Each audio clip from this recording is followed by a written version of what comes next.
Twibuke ko insanganyamatsiko dufite y'ibi bihe byacu iravuga ko uwirata yirate nde yirate Uwiteka. Isomero ry'irengagijwe rero nicyo cyiciro tugiye kuganira muri uyu mugoroba.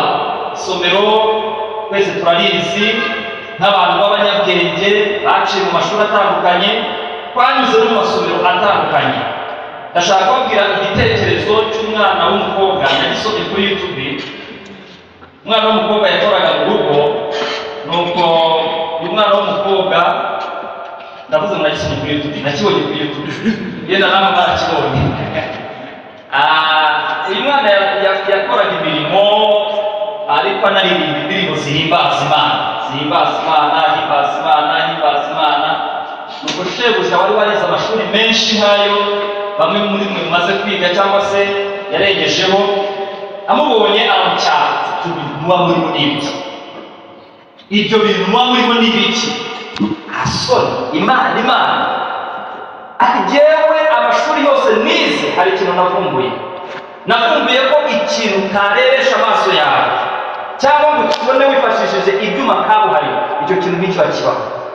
Ati none iyo Mana wiri kuririmba warayibona? Uramutse zikoresha ibyuma kabuhariwe wayibona? Umwana ati ntayo wabona. Rero niba iyo Mana utayibona ukaba utakoresha ibyuma kabuhariwe ngo uyibone, iyo Mana nigeze gute nibanga.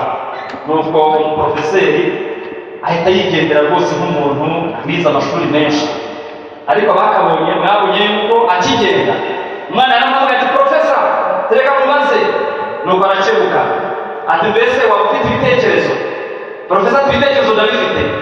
Ati none si ibitekerezo wabasha kubireba cyangwa ukabireba ukoresha ibyuma kabuhariwe? Ati ntabwo nabirebesha amaso yanjye. Ati none rero niba wemera yuko ikintu utarebesha amaso yawe cyangwa ngo ukirebe wifashishije ibyuma kabuhariwe kiba kitariho, ubwo nta bitekerezo ufite. Ati wajya ibitekerezo ndabifite.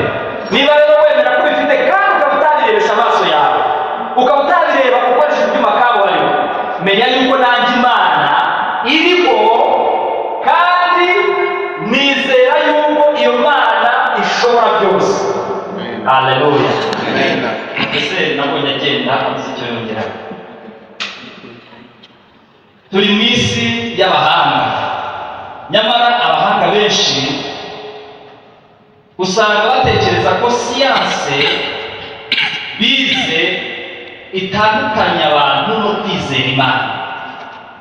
Kandi niba hari igihe umuntu yiyumva ko ari umusiyantifike ukomeye, ni abantu bakiri ku ishuri. Usanga abantu bakiri ku ishuri bakiri batoya bagerageza gukora ubushakashatsi bwo kumvikanisha ko nta Mana ibaho. Nyamara iyo ukoze ubushakashatsi neza ubona ko abasiyantifike benshi siyanse tugenderaho uyu munsi yubakiyeho bemeraga Imana ndetse bakayubaha. Ndashaka kubaha ingero nkeya z'abasiyantifike nashoboye gukurikirana. Hari uwitwa Albert wavutse mu 1979 agapfa mu 1955. This man was probably the best known and most highly revered scientist of the 20th century and is associated with major revolutions in our thinking about time, about gravity, and the conversion of matter to energy. Uyu mugabo yavuze ibintu bikomeye. Yaravuze ngo the more I study science, the more I believe in God. Haleluya. Uko ndushaho kwiga siyanse niko ndushaho kwizera iki? Haleluya. Arongera avuga ngo science without religion is a lie, and religion without science is blind. Uramutse ugerageje kuvuga ko siyanse byaba bitandukanye n'iyobokamana, siyanse itagira iyobokamana ifite ubumuga bwo kutagenda, kandi iyobokamana itagira siyanse nabwo bifite ubumuga bwo kutagenda no kutagenda. Uyu ni Albert Einstein. Ndababwira nanone witwa Lord William Kelvin. This man was a mathematical physicist best known for his contributions in the development of the second law of thermodynamics. Uyu we yaravuze ngo if you study science deep enough and long enough, it will force you to believe in God. Haleluya, haleluya. Uramutse wize siyanse mu buryo bwimbitse, usanga ko iguhatira, igusunikira kwizera Imana. Haleluya. Ndababwira witwa Sir Isaac Newton, benshi mwaba mwaramwize. He was a mathematician, physician, astronomer, and author, regarded as one of the most influential scientists of all the time. In optics, mechanics, and mathematics, Newton was a figure of undisputed genius and innovation. In the absence of any other proof, the thumb alone would convince me in the God's existence. Habuze ikindi kintu kikwemeza Imana kwibaho. Iki gikumwe cyawe cyonyine cyakomeza kubaho kw'Imana. Haleluya. Iki gikumwe cyawe cyonyine urabuze ikitegereje ukareba ko cyizunguza, wabona yuko ari Imana yakiremye. Uyu niko yavuze. The most beautiful system of the sun, planets and comets could only proceed from the counsel and dominion of an intelligent and powerful being, and that is God. Aravuga uramutse witegereje ibiri mu kirere, ukareba ibyaremwe byose, ukagira umwanya wo kubyigaho witonze, bibasha kwemeza yuko inyuma yabyo hari imbaraga idasanzwe, hari ubushobozi budasanzwe, ufite ubwenge bugeranije, kandi ubwo bushobozi nta bundi mu bw'Imana. Yesu ashimwe. Ndababwira nanone witwa Louis Pasteur, the known microbiologist, for his discoveries of the principle of vaccination, microbial fermentation and pasteurization. Uyu mugabo we yaravuze ngo, the more I study nature, the more I stand amazed at the work of Creator. Science brings me nearer to God. Hallelujah. Aba rero ni bamwe mu bahanga. Hari benshi bafite ubuhanga bukomeye, banditse ibitabo byinshi biyoboye siyanse y'uyu munsi, siyanse tugenderaho akaba ari bishingiyeho, ariko abo ngabo tugasanga ko bemeraga Imana kandi bakayiringira. Bavandimwe, iyo dushaka kuba abahanga mu by'ubuzima, tujya mu masomero, libraries, tugasoma ibitabo bitandukanye abahanga banditse ku kintu runaka dushaka gusobanukirwa. Ndibwira yuko buri wese ahantu yaba yagize umwanya wo kujya mu bitabo, yaba yagize umwanya wo kujya muri libraries, yaba yagize umwanya wo gusoma ibitabo bitandukanye, ntabwo ushobora kwitega kuzaba umuhanga, umusikora udasoma. Ntabwo bishoboka. Niba ushaka kuba umusikora, you have to go in libraries, you have to go there and read different books. Ntabwo ushobora kuba umusikora mu gihe udasoma ibitabo. Rero iyo ushaka umusikora ku kintu runaka, ufata igihe cyawe ukajya mu libraries menshi atandukanye, ugasoma abahanga banditse kuri icyo kintu, kugeza ubwo nawe uvumbura ibindi bitandukanye ibyo bavuye. Yesu ashimwe. Ndizera ko buri wese hano agira igihe cyo kujya mu masomero. Biblioteke, aba bahanga twavuze haruguru rero, ndetse n'abandi benshi tutashoboye kuvuga, banditse ibitabo bihindura ubuzima, benshi bashishikarira kubisoma, ariko ikibabaje bibagirwa isomero aba bahanga batasibaga kwinjiramo, byatumye baba imfura mu murimo ukomeye bakoze. Turi kwiga ikigisho kuvuga ngo isomero ryagenze gute byibagiranye. Aba bahanga banditse ibitabo bijya mu masomero, ariko nabo hari isomero bajyagamo ryatumye bahinduka abahanga b'intangarugero, ariko bafite n'ubupfura bwatumye bashobora gukora umurimo wizerwa, ndetse abahanga benshi umunsi wa none bagenderaho. Iryo somero ni iri, ni isomero rigizwe n'ibitabo 66 gusa. Bingahe? 66 mumurikirane. Iri somero ririmo ububati bubiri. Ahandi bamwe muri mwebwe bamwarigize kugira amahirwe yo kwinjira muri iri somero. Nje nagize umugisha wo kwinjira muri iri somero, ariko kuko ari isomero ryibagiranye, hari abandi batagize umugisha wo kwinjira muri iri somero. Uyu mugoroba nashaka barangira iri somero ririmo ibitabo 66 kandi ririmo ububati bubiri. Ibyo bitabo byose bipanze muri ubwo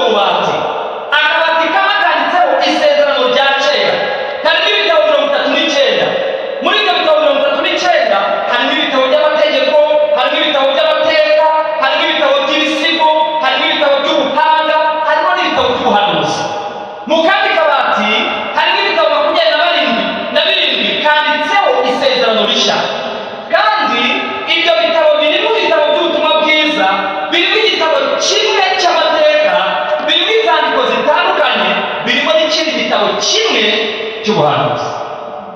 Ibyo bitabo byose bari bakwiye 36 byanditswe n'abahanga.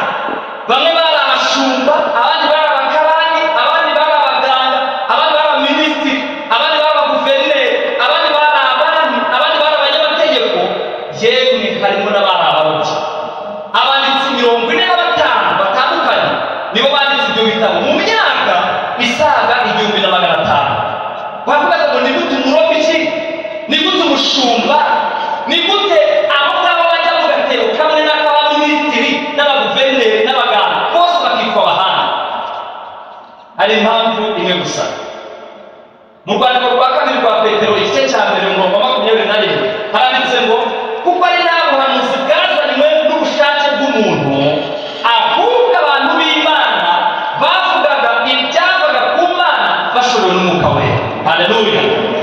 Ibi bitumvikanisha ko ari umurobyi, ari na minisitiri, ari n'umuganga mu banditse ibitabo biri muri iyi library, nta n'umwe wanditse ibyo yikuriye mu mutwe ngo wenda byandike bitewe n'amashuri yize, ngo yenda byandike bitewe na experience afite, ahubwo bavugaga ibyavaga ku Mana bashorewe n'Umwuka w'Imana. Kandi Umwuka w'Imana wabashoreye n'umwe, niyo mpamvu umurobyi n'umushumba bose bishwe abahanga nk'umuminisitiri. Haleluya. Ndagira ngo bavandimwe babwire yuko iyi library yitwa Bibiliya. Bibiliya, iki gitabo usanga abantu benshi bagura, ndetse muri iki gihe kuba witwa isi mu Mukristo udafite iki gitabo bikojeje isoni. Ariko ikibazo nubwo iki gitabo kigurwa na benshi, abagisoma ni bakeya. Ni igitabo kigurwa cyane ariko kigasomwa gakeya.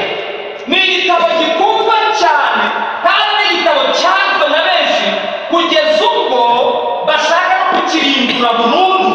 Ni igitabo cyakunzwe kandi na benshi kugeza ubwo bemeye kurimbuka bakizira. Ni igitabo gikomeye gifite amateka maremare ntababwira aka kanya. Ndashaka kubabwira itandukaniro ry'iyi library n'izindi library zose twaba twinjiramo.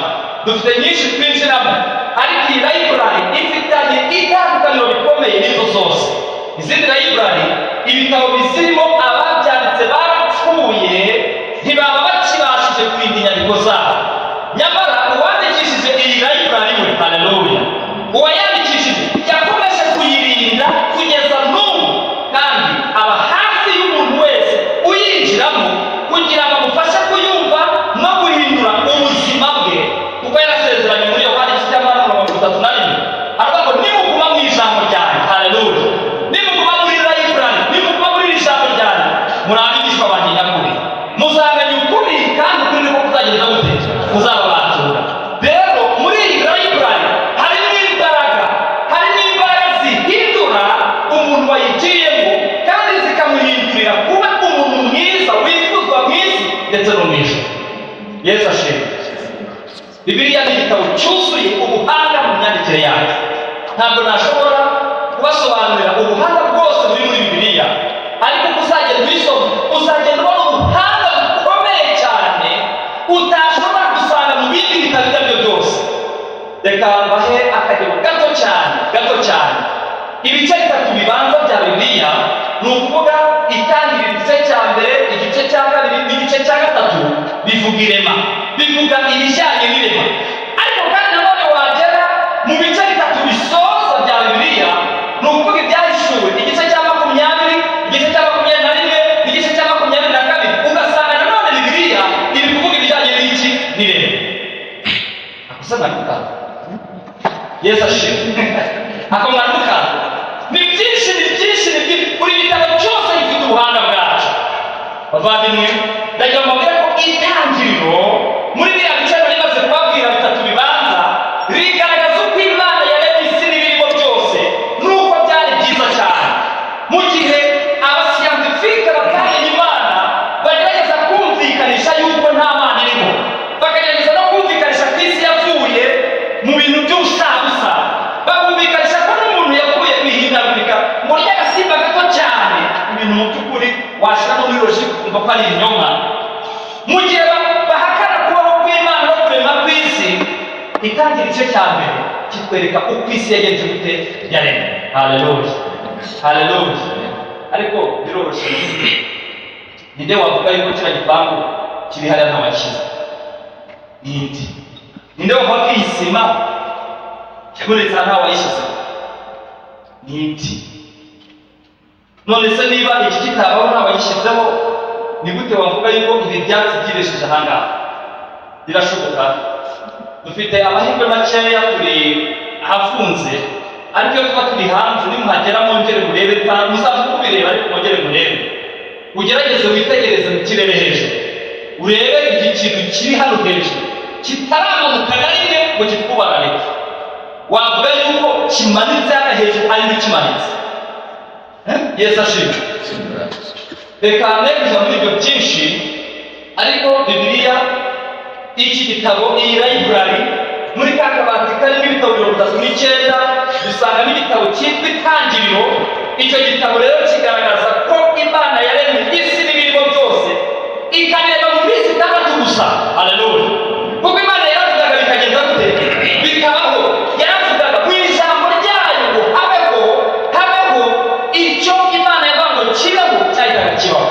Ibi bikatwereka gukomera n'imbaraga by'Imana twizera. Ibi bituma dushira ubwoba iyo dusenga ngo Data wa twese uri mu ijuru, tukamenya yuko ari waremye ibiri ku isi byose, maze twakumva ko ari Data.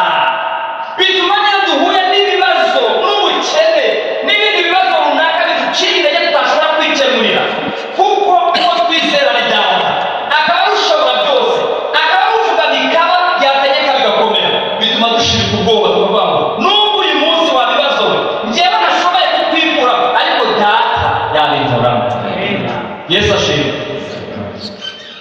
Reka babwire ko Imana ivuga muri iki gice cya mbere, iyo ubisomye mu Kinyarwanda, ukabisoma mu Cyongereza, ukabisoma mu Gifaransa, ntabwo mu by'ukuri wumva neza iri jambo ngo risobanukirwe. Imana ntabwo uryumva.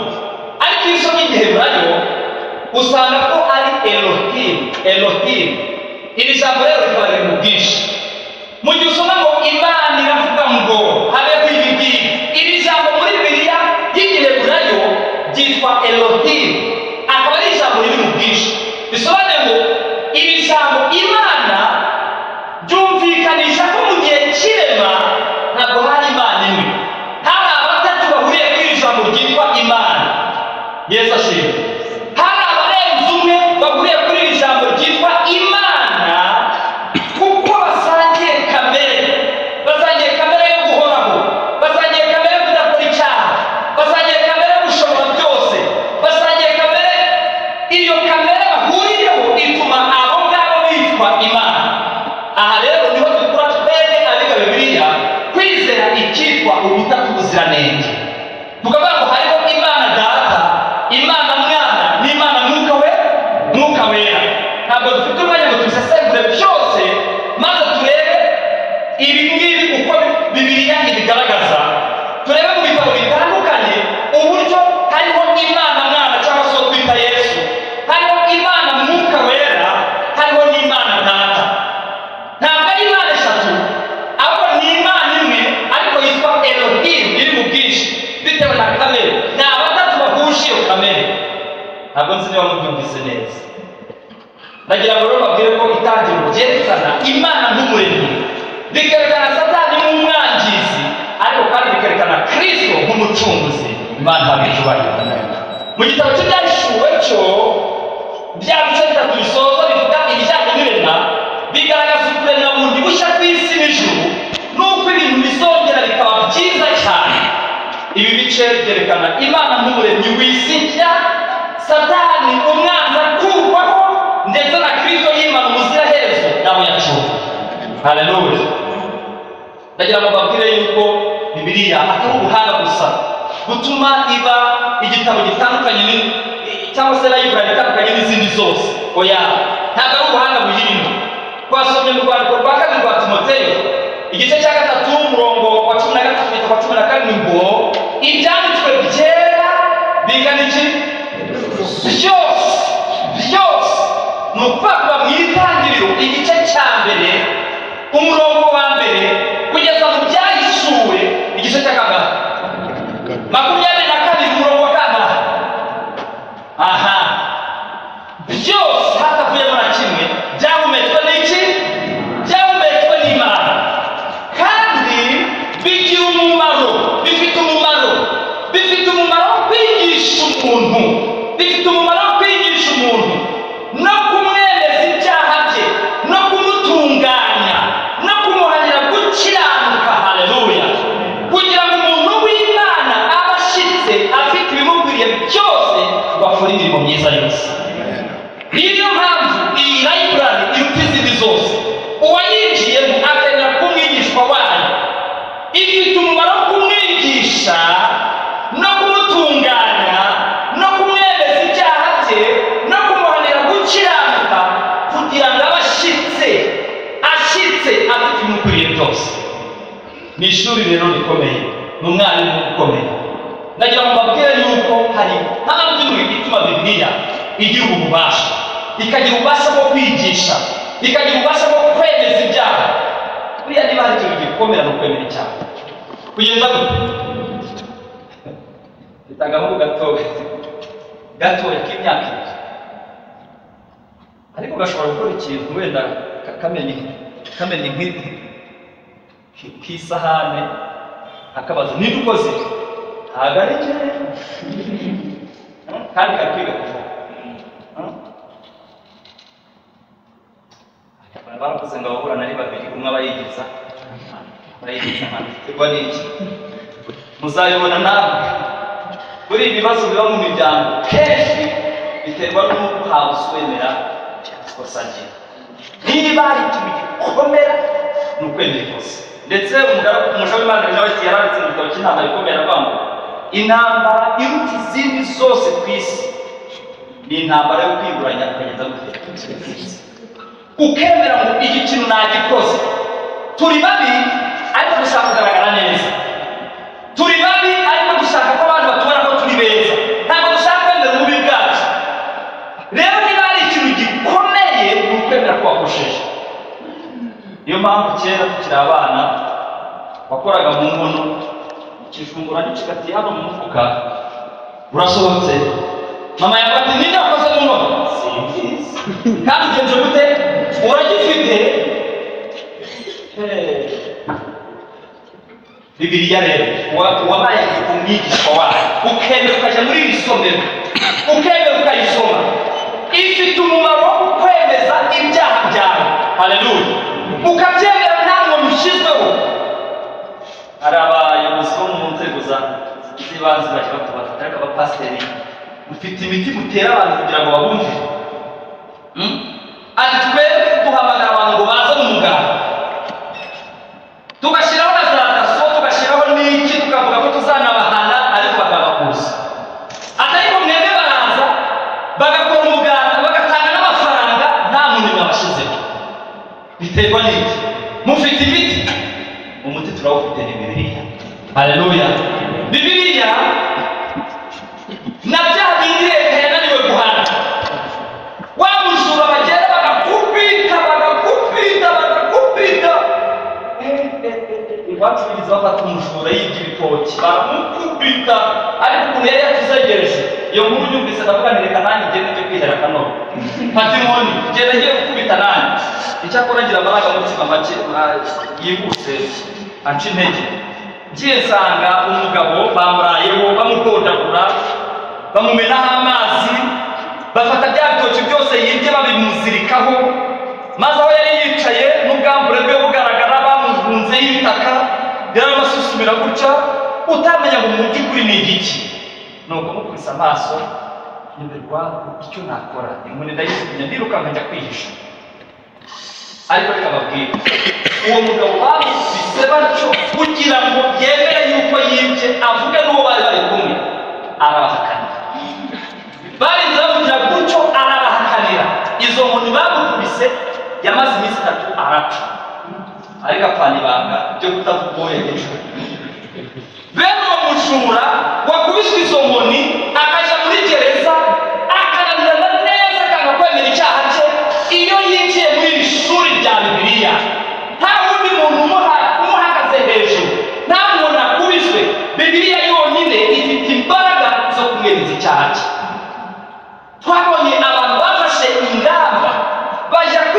gusa no gusaba imbabazi z'ibyaha bya jenoside bakoze.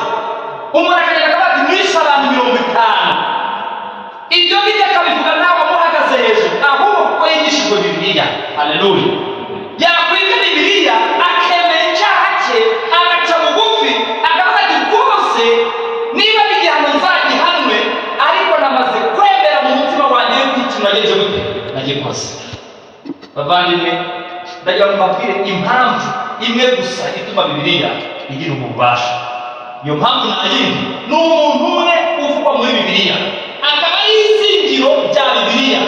Kuva mu itangiriro kugeza mu byahise, buri gitabo cyose niwe cyubakiyeho, niwe zingiro ry'ubutumwa bwose buri muri iki gitabo.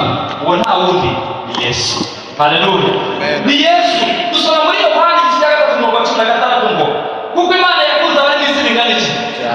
Kuko Imana yakunze abari mu isi cyane. Nawe urimo. Haleluya. Nawe urimo, nanjye ndimo. Kuko Imana yakunze abari mu isi cyane, byatumye itanga umwana wayo w'ikinege, kugira ngo umwizera wese atarimuka, aho gahabwa ubugingo bwinshi bute. Uyu rero waje mu isi, izina rye ni Yesu. Uyu niwe utuma iki gitabo kigira ububasha bwo guhindura, kugira ngo umuntu wacikiye bakagisoma aba afite ibyangombwa byose byamushoboza gukora imirimo myiza yose. Reka babwire umurimo wa Yesu. Dusoma muri Luka 18. Yesu kandi kugira ngo umwuka w'Uwiteka ari muri jye, nicyo cyatumye asigira kugira ngo mbwirize abakene ubutumwa bwiza. Yantumye kumenyesha imbohe ko zibohorwa. Haleluya. N'impumyi ko zihumuka, no kubohora ibisenzege, no kumenyesha abantu iby'umwaka umwami agirira imbabazi. Buri jambo hano rifite ubusesenguzi bwinshi, ariko ndashaka kugaruka kuri iki ngiki ngo no kumenyesha imbohe ko zigenda gute zibohora. Abantu baraboshwe, twavuze turi imbohe, dukura turi imbohe. Umuntu rwose agasanga mu munyakamere, yakwigishwa akavuga ati rwose umva iyi kamere ndayiretse sitongera kuvuga nabi, maze ukagenda ukitwararika ibyumweru 2 waje kuvuga nabi ukongeraho ntitutavuze mu gihe cyashize. Umuntu akavuga ati rwose umva aho nahereye ndi indaya n'umusambanyi, guhera ubu ngubu ntabwo nzongera gukora izi ngeso z'urukozasoni. Ukihangana ukitwararika, ariko byahaguruka ukayobora igihugu kigiye kuruka, ugasanga rwose ntiyakunaniye. Data hari ibyo yabayemo bijyanye no kunywa inzoga, tukajya tumuhana agezeho aravuga ati rero namenye yuko Imana izakiza ubishaka, kuko naragerageje ngo ndebe ko nahinduka, byaranze. Yesu ashimwe. Abantu baraboshwe, abantu baboshwe n'amashyari, abantu baboshwe n'ubusambanyi, abantu baboshwe n'ubusinzi, abantu baboshwe no kwifuza ibibi, abantu baraboshwe cyane. Ndagira ngo mbarangire umwe gusa ubasha kubabohora. Haleluya. Ubu mubasha kubabohora mwamumenya mwinjiye muri Ry'Irengagijwe. Muri Ry'Irengagijwe abantu birengagije Bibiliya, uramutse uyinjiyemo wabona n'uwitwa Yesu. Uyu Yesu niwe wenyine ufite ububasha bwo kubohora imbohe. Ababoshwe n'ibyaha by'uburyo bwose babasha kubohorwa kubera Yesu. Ntabajya bamaze batariko ni gute nabohoka ku kunywa ibiyobyabwenge. Aba inzoga yazitangiye gahoro gahoro, aba itabi yabitangiye gahoro gahoro, ni umusinzi yabitangiye, ni ubusambanyi yabitangiye gahoro gahoro, maze aragenda ageraho atashobora kubivamo uko yiboneye, maze akakubaza ati ariko ibi bintu nabicikaho. Igisubizo ni kimwe, jya muri iyi Ry'Irengagijwe uzahura na Yesu. Yesu yaje mu isi kugira ngo abohore imbohe. Haleluya. Abohore imbohe, amenyesha abantu iby'umwaka umwami agirira imbabazi. Tugana ku musozo, ndagira ngo mbabwire ko Yesu aba ari ku munsi kugira ngo mwicare nawe muri iyi Ry'Irengagijwe. Ndabizi yuko bamwe mufite Bibiliya mukajya musoma, mwitwaza muje gusenga. Iyaba aba banyabwenge bicaye imbere yawe, iyaba abakobwa bicaye imbere yawe, iyaba abasore bicaye imbere yawe, babonaga umwanya wo kujya muri iyi Ry'Irengagijwe bakagerageza gusoma ibitabo byaciye muri Ry'Irengagijwe, isi yawe. Ariko dufite umubare munini w'abakobwa bitwa yuko ari abakristo, bitwa yuko bafite Bibiliya, kuko batayisoma bakaba badatandukanye n'abapagani bari hanze aha ngaha mu mico no mu myifatire, ukaba rwose utaratandukanye n'abapagani bari hanze aha ngaha. Ndabasabira nshuti zanjye,